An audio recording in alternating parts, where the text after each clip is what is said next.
other nonfiction read this month was White Tears, Brown Scars, How White Feminism Betrays Women of Color by Ruby Hamad, and what an informative read. Hamad covers so much ground in this book, from historical events, modern phenomena. She goes all to different places around the world and really does such a thorough examination. One of the things I really liked about this book in particular was the structure and how Hamad weaves in and out through historical events to modern day events, and the way that it illustrates how certain phenomena like white tears has consistently been the same throughout time, and how other instances can adapt and have evolved and changed into something else that's still just as insidious, but you get to see a lot of the roots of certain behaviors. If you haven't read this book, I highly recommend it. It was so informative.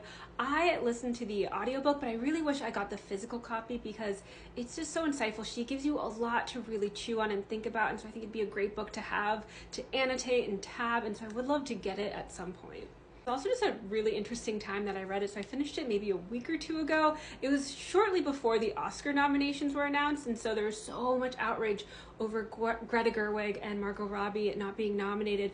And so often these same accounts being so upset and being like, this is why feminism in Barbie is needed. We're not mentioning anything about Lily Gladstone or America Ferrera or the fact that women in Gaza are having to use tent scraps for, you know.